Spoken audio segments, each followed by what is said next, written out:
Hello everyone, welcome to GS Saral channel. इससे पहले lecture में जो पढ़ा उसको हम एक बार रिवाइज करेंगे, फिर हम आगे की तरफ मूव करेंगे। अगर ये लेक्चर आपको पसंद आता है तो आप इसे लाइक, कमेंट, शेयर और सब्सक्राइब कर सकते हैं। साथ ही बेल आइकन को प्रेस कर दीजिए, जिससे इन फ्यूचर जो भी लेक्चर आता है उसका टाइमली नोटिफिकेशन आपको मिल जाए। अगर आप हमसे कनेक्ट होना चाहते हैं या कोई फीडबैक देना चाहते हैं तो फेसबुक, इंस्टाग्राम, टेलीग्राम और जीमेल से कनेक्ट हो सकते हैं। अब देख लेते हैं लास्ट लेक्चर में हमने क्या पढ़ा था।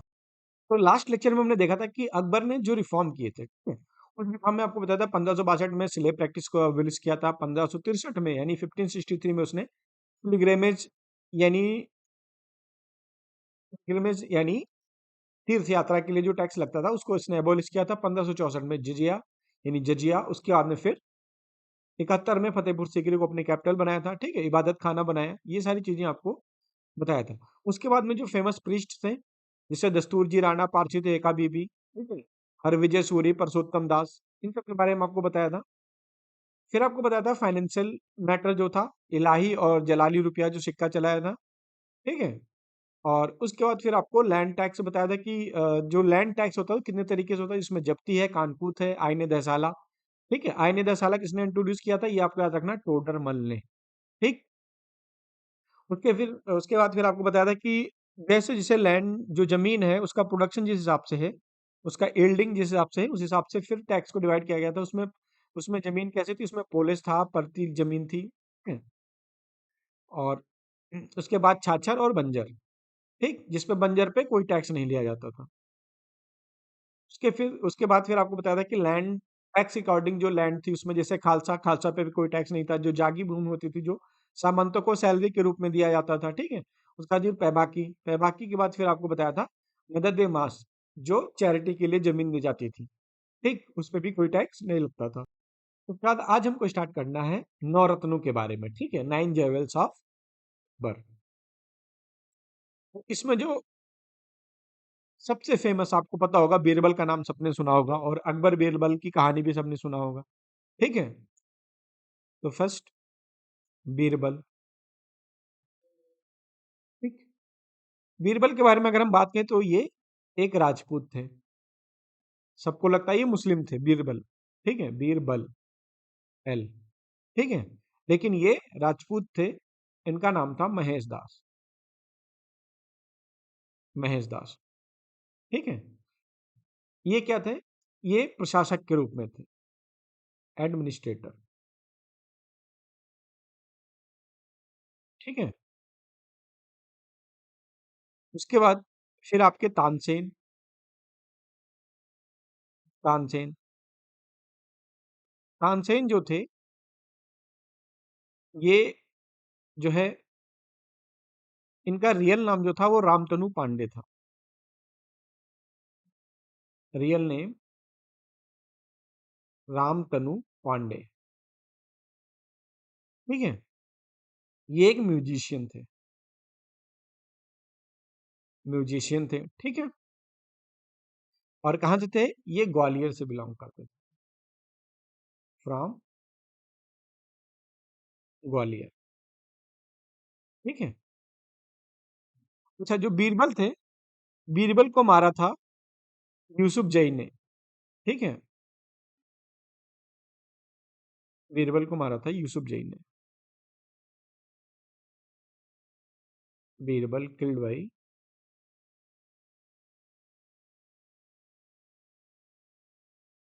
यूसुफ जई, बीरबल किल्ड बाई यूसुफ जई ट्राइब थी। क्या था ये, ट्राइब थे, ठीक है। कहाँ पे, ये वैसे तो है स्वैट वैली, स्वैट वैली अभी है तो जम्मू कश्मीर का एरिया, लेकिन अभी कहाँ है, अभी ये पाकिस्तान में है, ठीक है, पाकिस्तान वाले एरिया में। तो वहां पे बीरबल को मार दिया था यूसुफ जई ट्राइब वालों ने, ठीक है। उसके बाद तानसेन के बाद आते हैं टोडरमल। तानसेन के बाद टोडरमल। हालांकि ऐसा कोई सीक्वेंस नहीं है कि आप किसी भी सीक्वेंस में लिख सकते हैं, लेकिन बस आपको पढ़ाने के लिए बता रहा हूँ, जो मैंने अपने एक सीक्वेंस में मतलब लिखा है चीजों को आपको बताने के लिए, ठीक। तो जो टोडरमल थे ये फाइनेंस मिनिस्टर थे, फाइनेंस मिनिस्टर, ठीक है। और टोडरमल ने स्टार्ट किया था दहसाला बंदोबस्त। ठीक है, आईने दहसाला आपको बताया ना इससे पहले, तो उसको इन्होंने स्टार्ट किया था दहसाला बंदोबस्त जो स्टार्ट किया था, मतलब जिसको फाउंडर कौन थे, वो टोडरमल ही थे। दहसाला बंदोबस्त, ठीक है, या इसी को जब्ती प्रणाली भी बोलते हैं, जब्ती। ठीक, नेक्स्ट उसके बाद आपके टोडरमल के बाद मानसिंह। राजा मानसिंह के बारे में आपने सुना भी होगा। ठीक है, ये मनसबदार थे।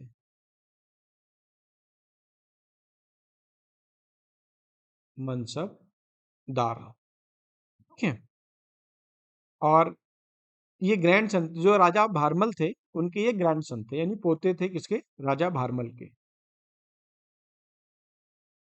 ग्रैंड सन ऑफ राजा भारमल, ठीक है। फिर आपके अबुल फजल, अबुल फजल, ठीक है, scholar and statesman.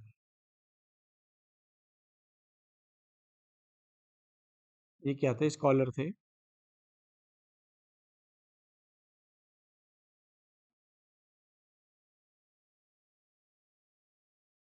Scholar and statesman,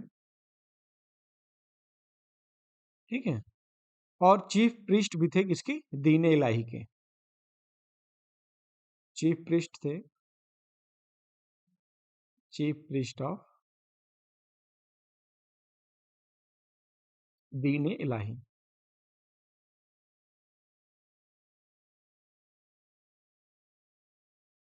ठीक है। इन्होंने अकबरनामा लिखा था।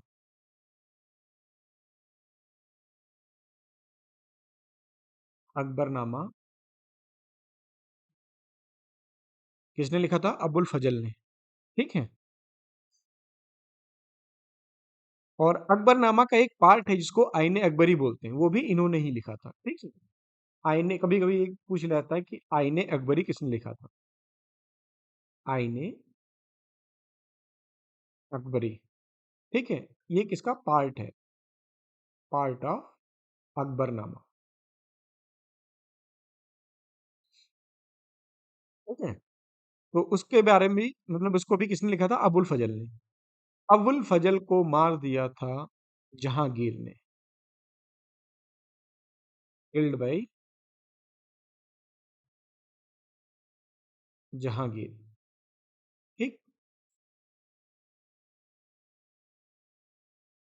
उसके बाद में फैजी, फैजी, फैजी के बारे में अगर हम बात करें तो ये भी एक स्कॉलर था,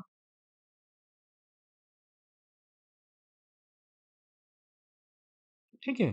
उसके साथ ट्रांसलेटर,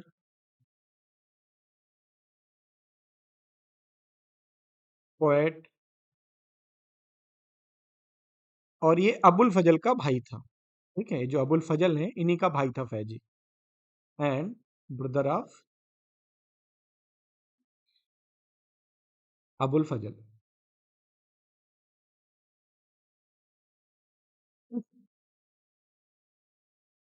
फैजी ने ही ट्रांसलेट किया था गीता को, गीता और लीलावती बुक को ट्रांसलेट किया था, ठीक है। किसमें, पर्शियन लैंग्वेज में।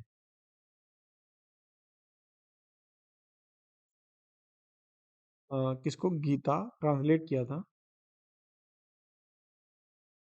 ट्रांसलेट किया था गीता एंड लीलावती। लीलावती जो बुक थी, इसको ट्रांसलेट किया था किसमें, फारसी में, ठीक है। फारसी लैंग्वेज, या इसी को क्या बोलते हैं, पर्शियन लैंग्वेज,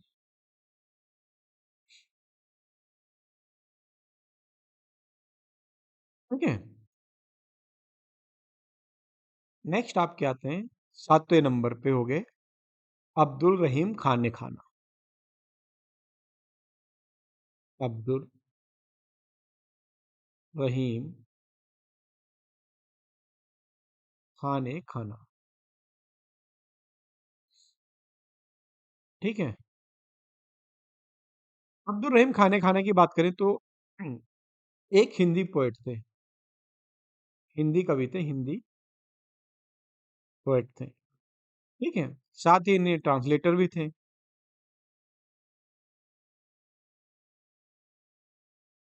क्यों? क्योंकि उन्होंने ट्रांसलेट किया था जो तुजु के बाबरी था उसको फारसी में ट्रांसलेट किया था, उसका नाम बाबरनामा रखा था। जो बाबर की जीवनी थी उसको ट्रांसलेट किया था तुजु के बाबरी को। तुजु ए बाबरी को ट्रांसलेट किया था इन्होंने बाबरनामा, बाबरनामा।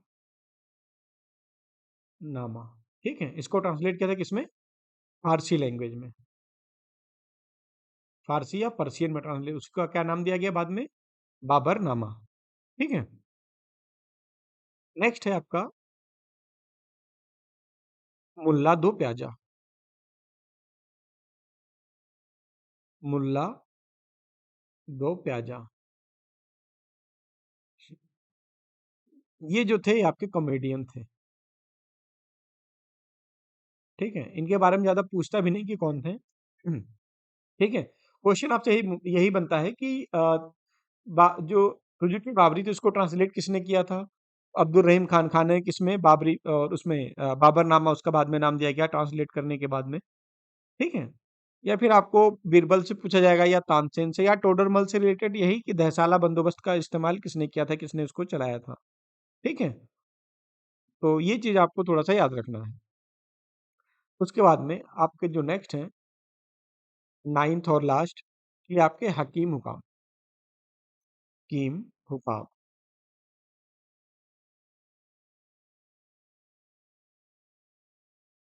हकीम हुकाम। हकीम हुकाम की अगर बात करें तो ये शेफ थे, यानी कुक थे। शेफ या कुक थे बीरबल अकबर के दरबार में। ठीक है। तो ये चीज आपके पास हो गए 9 जेवल। ठीक। कुछ इंपॉर्टेंट पॉइंट हैं वो देख लेते हैं। इंपॉर्टेंट पॉइंट लाइक तुलसीदास भी तो अकबर के ही कंटेम्प्रेरी थे। जो तुलसीदास थे ये कंटेम्प्रेरी थे अकबर के।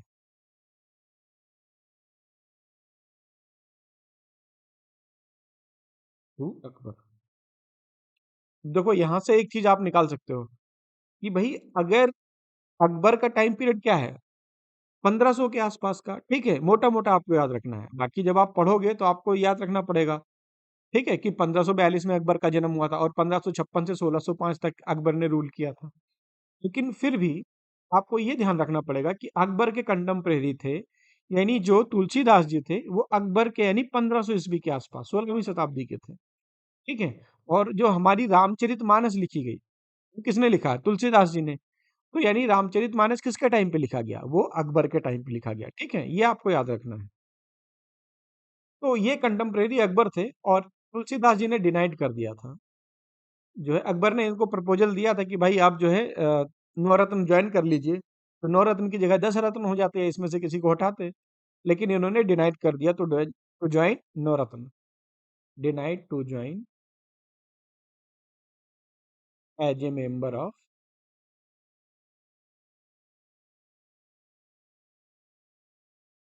नवरत्न। ठीक है। बीरबल के बारे में आपको बता ही दिया कि बीरबल जो को मार दिया था यूसुफ जई ट्रैवल ने। ठीक है।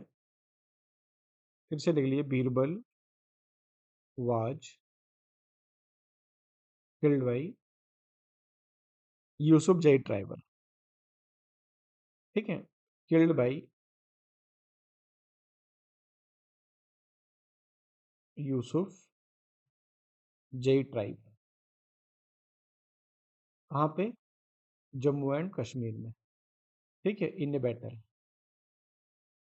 क्या हुआ था कि जम्मू कश्मीर वाले एरिया में जो आपका जम्मू कश्मीर वाले एरिया में जो आपका पख्तून वाला एरिया है, उधर से जो है अफगानी ट्राइब थे, उन्होंने अटैक कर दिया स्वात वैली के आसपास के एरिया में, जो है इंडिया पे एक तरीके से। और वहां पे इसका जो है देख रहे थे इस बैटल को, जो नेतृत्व कर रहे थे वो कौन थे, वो बीरबल थे। ठीक है, बीरबल उनके एलाइज थे। और उसी में जो है स्वात वैली के पास ही, यानी जम्मू आज के डेट में अगर बोला जाए तो जम्मू कश्मीर वाला एरिया जो पाकिस्तान के पास है, स्वात वैली उधर ही है। ठीक है, तो वहां पे बीरबल की डेथ हो गई थी। लेकिन आपसे यही पूछा जाएगा बीरबल को किसने मारा, ठीक है, या बीरबल की डेथ कैसे हुई, तो वो यूसुफ जई ट्राइब ने किया था। कहाँ पे, जम्मू कश्मीर, या पूछ लेगा स्वात वैली, स्वात घाटी, ठीक है, स्वात वैली।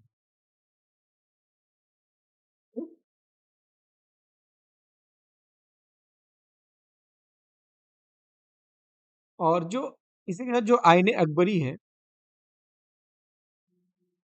आईने अकबरी, ठीक है, आईने अकबरी किसने लिखा था, याद करो एक बार। ठीक है, इसको लिखा था अबुल फजल ने, बताया था ना आपको जब अबुल फजल के बारे में बता रहा था तभी।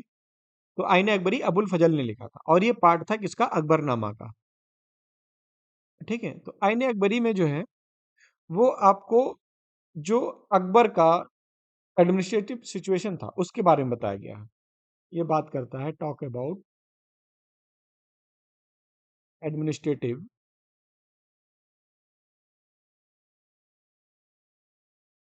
Administrative situation, administrative situation of Akbar.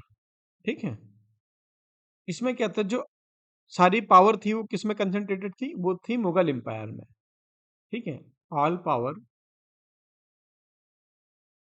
वर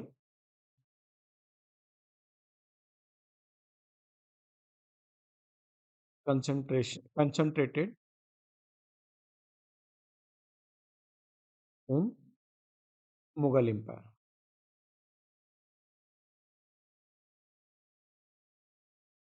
ठीक है, इसमें जो चीफ एडवाइजर थे वो थे वजीर, जो चीफ एडवाइजर थे उनको वजीर के नाम से जाना जाता था। ठीक है, जो वजीर होता था वो क्या था, वो चीफ एडवाइजर होते थे, वजीर, चीफ एडवाइजर। ठीक है, इसी के साथ जो दीवान थे, दीवान कौन थे, दीवान जो है जिनको रेवेन्यू डिपार्टमेंट का चार्ज दिया जाता था, वो मिनिस्टर। ठीक है, वो मंत्री जिसको चार्ज दिया जाता था रेवेन्यू डिपार्टमेंट का। ठीक है, उसको क्या बोलते थे, दीवान। अकबर के टाइम पे ही मनसबदारी सिस्टम प्रचलित थी, मनसबदारी सिस्टम।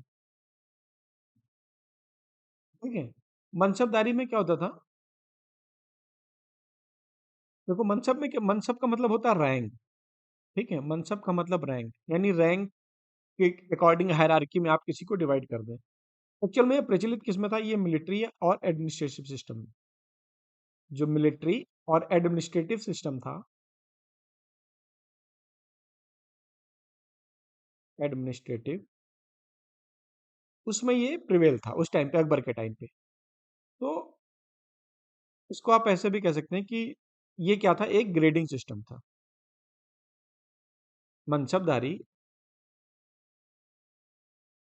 एक ग्रेडिंग सिस्टम। ठीक है, used by Mughal, used by Mughal ruler to fix the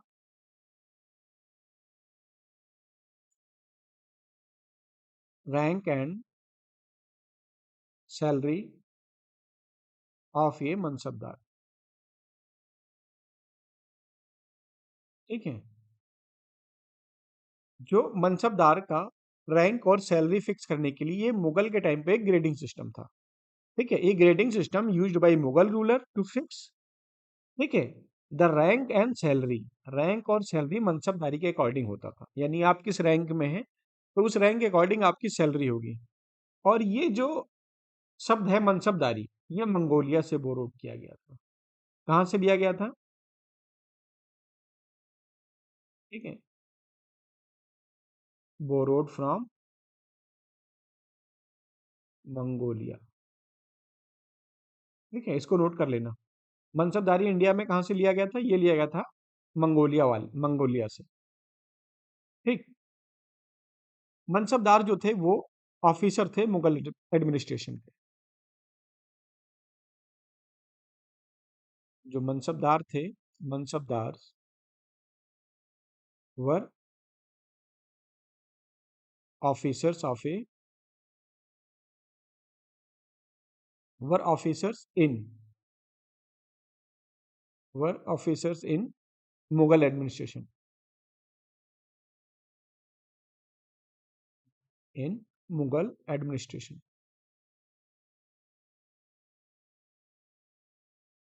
ठीक है। मनसब का मतलब रैंक आपको बता ही दिया। Mansab means rank.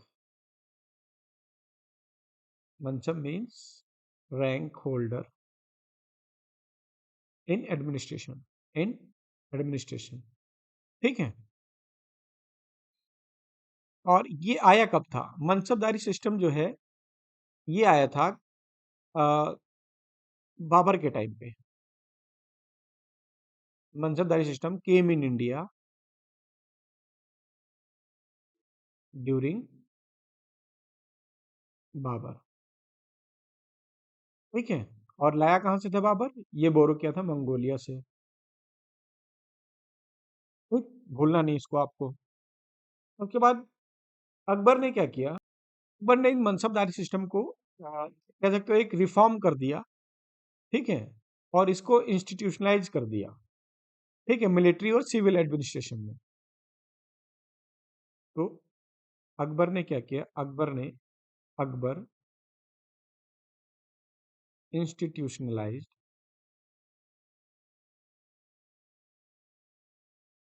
Institutionalised and reform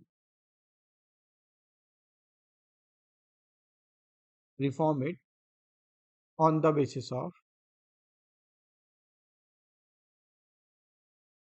basis of military and civil administration, civil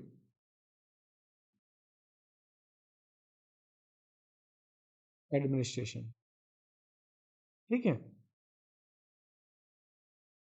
और अकबर के टाइम पे ही मतलब जो एडमिनिस्ट्रेशन ज्वाइन करते थे उन्हीं को क्या बोलते थे? मनसबदार। जो एडमिनिस्ट्रेशन ज्वाइन कर लेता था अकबर के टाइम पे, भाई चाहे मिलिट्री हो चाहे एडमिनिस्ट्रेटिव वाले, उसको क्या बोलते थे? मनसबदार। ठीक है। अच्छा, अब इसमें रैंकिंग कैसी होती थी? रैंकिंग देख लीजिए। ठीक है। जो रैंकिंग थी, नेक्स्ट पेज पे लिखते हैं चलो।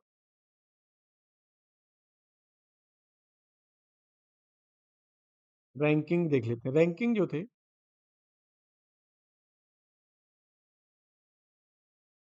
अगर रैंकिंग की बात करें तो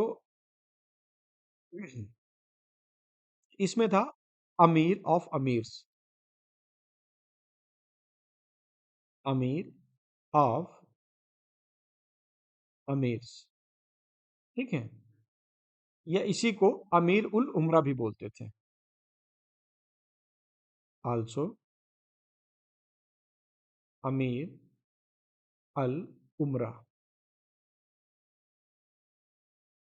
ठीक है। और इनकी रैंक जो होती थी वो 5,000 से ऊपर होती थी। रैंक एबव, यानी जो 5,000 सिपाही या सैनिक जो रखते थे, ठीक है, इनके अंडर 5,000 से ज्यादा लोग होते थे। रैंक जिनकी 5,000 से ज्यादा ये अपने पास पर्सन रखते थे काम करने के लिए, ठीक है, उनको क्या बोलते थे? अमीर ऑफ अमीर्स। ठीक। सेकंड नंबर पे जो थे वो अमीर अल कबीर, आमिर अल कबीर, काबिर। ठीक है। यानी ग्रेट अमीर। इसको अमीर नहीं आमिर बोलते हैं, ठीक है। इनकी रैंक जो है 1000 से ऊपर होती थी। रैंक जो होती थी 1000, ठीक है, एबव, 1000 से ऊपर, एबव 1000, ठीक। उसके बाद आपके आते थे आमिर। आमिर जो होते थे वो 1000 या इससे नीचे होते थे। इनकी रैंक 1000 और बिलो। देखो 1000 ही क्या, अपने सेना सिपाही जो रखते थे उसकी बात हो रही है, ठीक है यहाँ पे। तो जो 5000 से ऊपर रखता था उसको आमिर ऑफ आमिर्स बोलते थे। अमीर अल काबिल उनको बोलते थे जिनकी रैंक 1000 से ऊपर होती है, और 1000 से नीचे जिनकी होती थी, 1000 या 1000 से नीचे, उनको क्या बोलते थे, आमिर। अच्छा, इसमें जो हाईएस्ट लोग रखते थे, हाईएस्ट हाईएस्ट रैंक जो होती थी वो 1000 की होती थी। हाईएस्ट 1000 की रैंक होती थी, ठीक है। और जो लोवेस्ट थी वो 10, ठीक। यानी 1000 से 1000 तक रैंक यानी वो आमिर और आमिर्स में आ जाएगा। और जिसके पास मिनिमम कह सकते हो मिनिमम है, वो किस में आ जाएगा, 10 रैंक किस में आ जाएगी, आमिर में, ठीक है।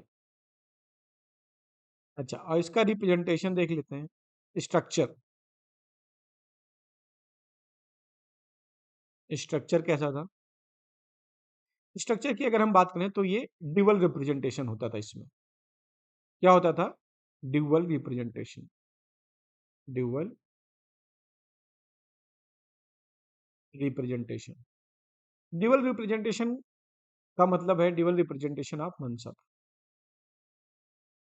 ड्यूअल रिप्रेजेंटेशन का मतलब इसमें दो तरीके के लोग होते थे। एक होता था जाट, ZAT जाट, ठीक है।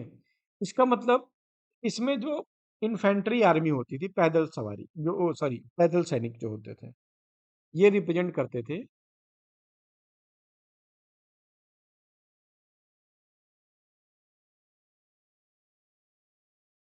रिप्रेजेंट करते थे इसको, इन्फेंट्री आर्मी,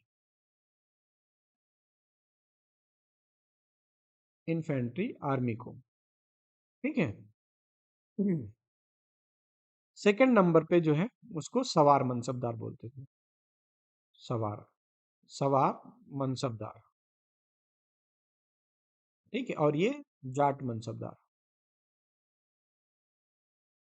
ठीक है। अच्छा, जो सवार मनसबदार होते थे, सवार का मतलब क्या, सवारी करते थे, इस हिसाब से आप इसको याद रख सकते हैं, ठीक है। सवार का मतलब सवारी दो ही तरीके की, या तो सवार या तो जाट। जाट का मतलब हो गया पैदल, अब याद नहीं आ रहा आपको जाट का मतलब कहते हो, तो सवार का मतलब जो सवारी करके चलता हो, तो दूसरा अपने आप पैदल हो जाएगा, ठीक है। ये कैवेलरी रैंक को रिप्रेजेंट करता था, represent cavalry rank, cavalry rank, ठीक है। यानी कैवेलरी रैंक जो था ये डिनोट करता था कि कितने घोड़े और घुड़सवार आपके पास हैं, ठीक है। इसका मतलब होता था the number of horses and, क्या डिनोट करता था, ये डिनोट करता था, denote the number of horses and cavalry man, cavalry man, ठीक है। कितने घोड़े और कितने घुड़सवार आपके पास हैं, जो मेंटेन करता था एक सवार, मेंटेन्ड बाई सवार, ठीक है। अब बात कर लेते हैं इसकी सैलरी की,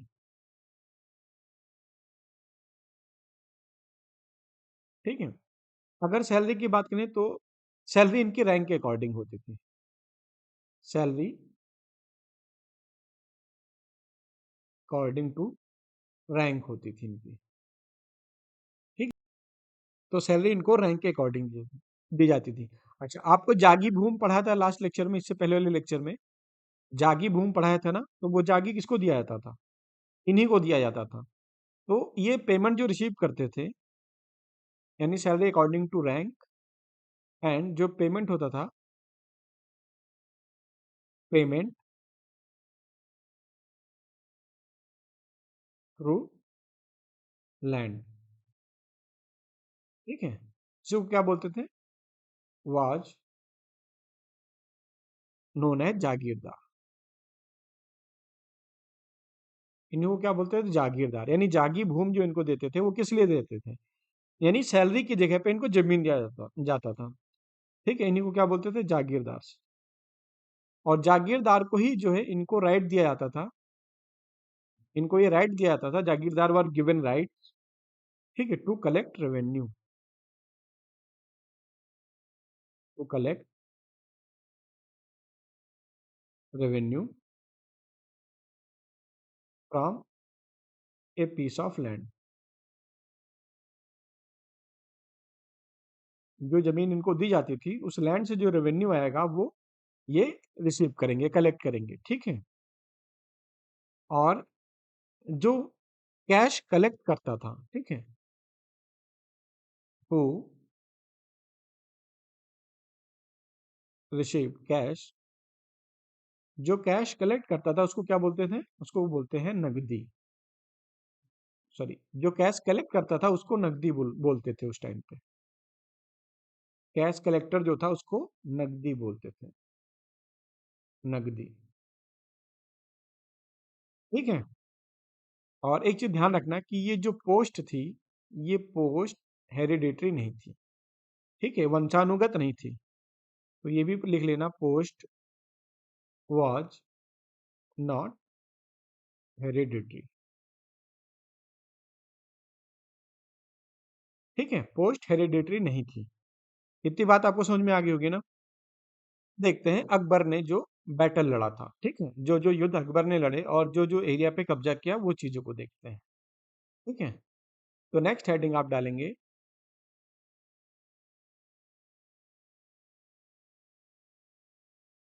कॉन्क्वेस्ट ऑफ अकबर,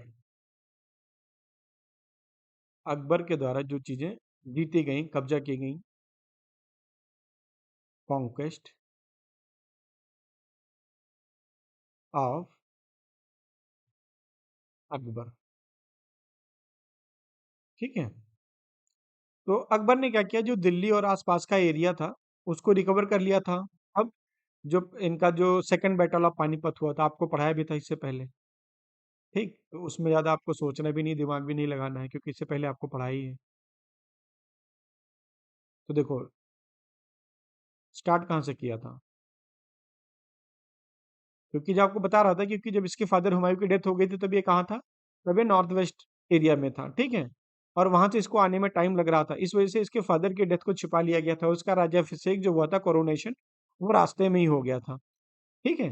अब यहाँ जब तक ये दिल्ली पहुंचता पहुंचता तब तक हेमू ने कब्जा कर लिया था बहुत सारे एरिया पे, ठीक है, क्योंकि हेमू ने पहले आगरा को जीता, फिर दिल्ली पे अटैक कर दिया। तो सबसे पहले अकबर ने जो रिकवर किया वो दिल्ली और आगरा को, और हेमू के साथ जो बैटल हुआ, सेकंड बैटल ऑफ पानीपत, वो आपको पढ़ाया है, ठीक है। तो recovered Delhi and Agra, Delhi and Agra bye winning second battle of Panipat, second battle of Panipat, ठीक है। किसके बीच हुआ था, हेमू एंड अकबर। यहाँ पे ज्यादा डिटेल नहीं बताऊंगा क्योंकि इससे पहले आपको बता चुका हूं मैं, ठीक है। उसके बाद इसने जो सिकंदर सूर था, सूर डायनेस्टी का रूलर, उससे आजाद कराया था पंजाब वाले एरिया को, ठीक है, लिबरेटेड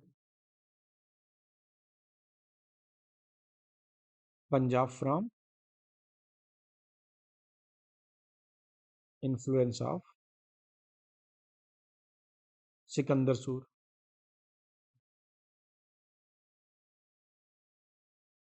ठीक है, कब, 1557 में, ठीक है, 1557 में, ठीक। और ये सेकंड बैटल ऑफ पानीपत कब हुआ था, ये हुआ था आपका 1556 में, ठीक।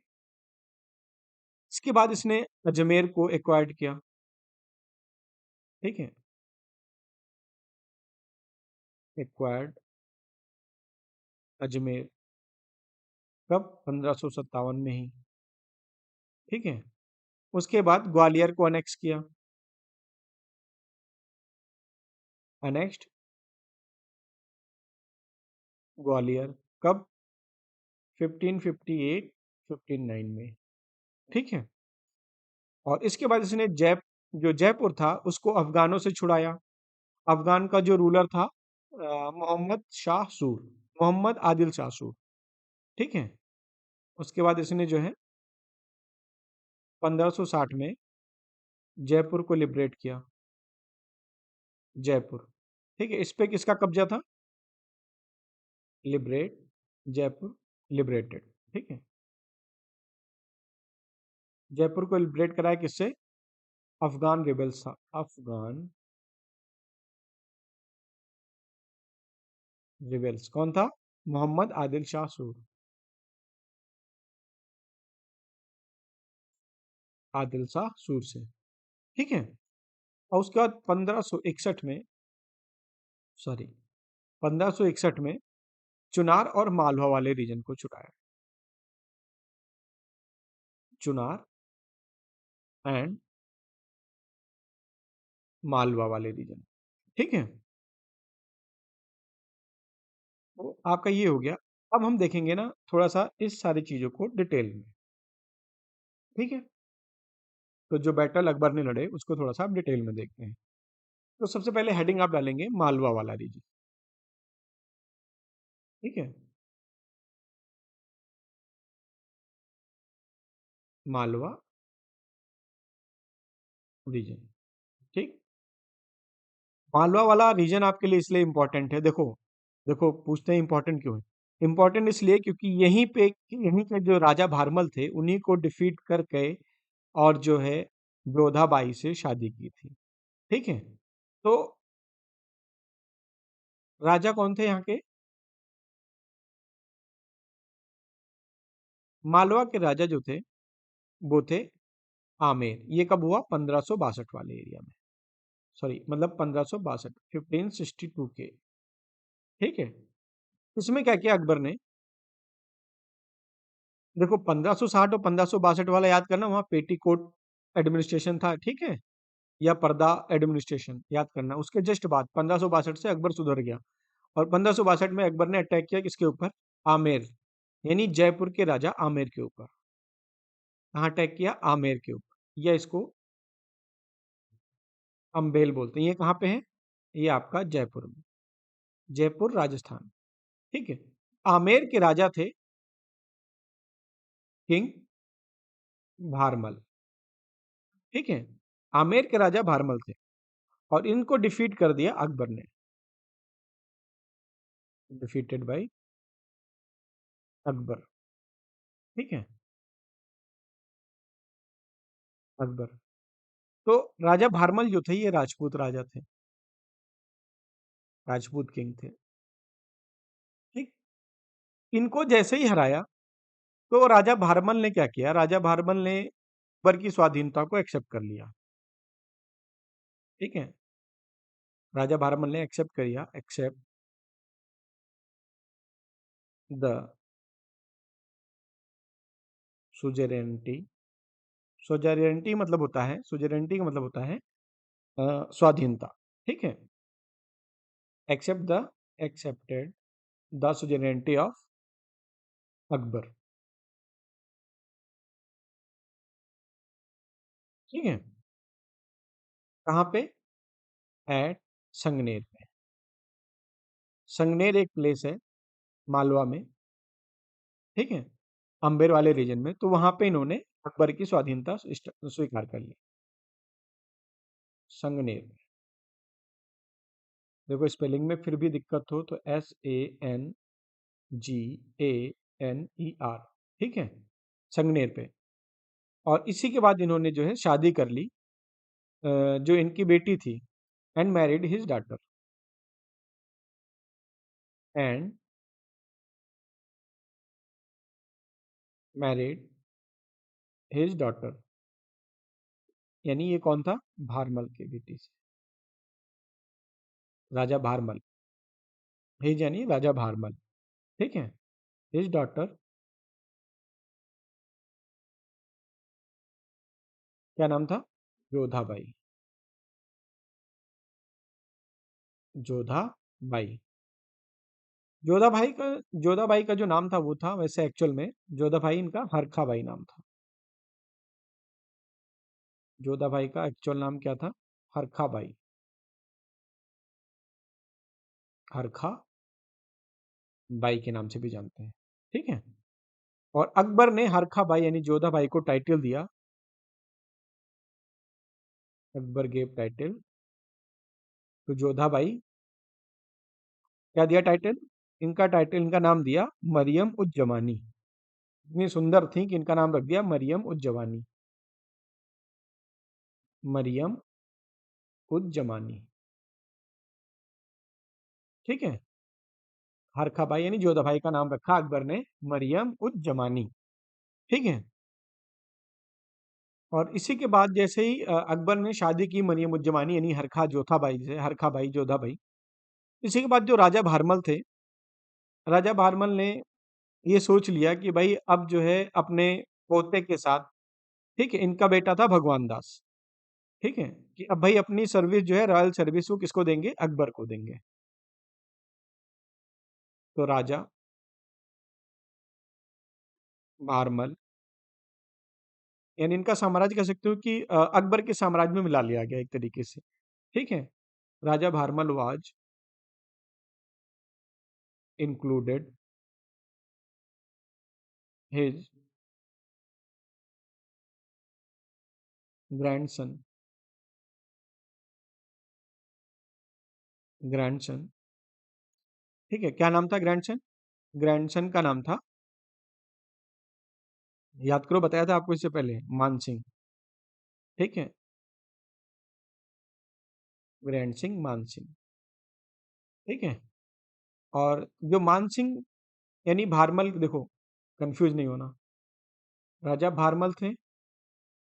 भारमल का लड़का था भगवान दास। ठीक है, भगवान दास। एक्चुअल में क्या है ना, भारमल थोड़ा प्रतापी राजा थे, उसके बाद भगवान दास के अंदर इतनी कैपेबिलिटी नहीं थी। उसके बाद जो इनका लड़का था मान सिंह, वो बहुत ही कैपेबल किंग था। ठीक है। तो जो कैपेबल होगा उसी का नाम आगे आएगा। ठीक है। तो इसलिए बोला जाता है कि भारमल एंड हिज ग्रैंडसन। ठीक। तो यहाँ पे क्या हुआ, अकबर ने जो राजा भारमल थे यानी किंग भारमल, मैंने राजा लिखा, किंग भारमल। ठीक है, was included his grandson Man Singh into the royal service of royal service to Akbar. ठीक है, यानी अकबर के रॉयल सर्विस में इनको इंक्लूड कर लिया। इसके बाद 1562 में ही हुआ। 1564 में अकबर ने क्या किया, अकबर ने अटैक कर दिया गोंडवाना वाले रीजन यानी एमपी में। यहाँ की जो रानी थी, रानी दुर्गावती, चंदेर के प्रिंसेस। ठीक है, महोबा वाले एरिया में। तो उन पे अटैक कर दिया, जो बीवी थी किसकी? संग्राम सिंह की। और स्टार्टिंग में तो रानी दुर्गावती बहुत बहादुरी के साथ लड़ी, लेकिन बाद में क्या हुआ, बाद में वो हार गई थी, तो अकबर ने फिर उनके राज्य को भी अपने में मिला लिया। 1564 में अकबर ने अटैक किया, अटैक ऑन हिंदू स्टेट। क्या नाम था? Hindu state of Gondwana. State of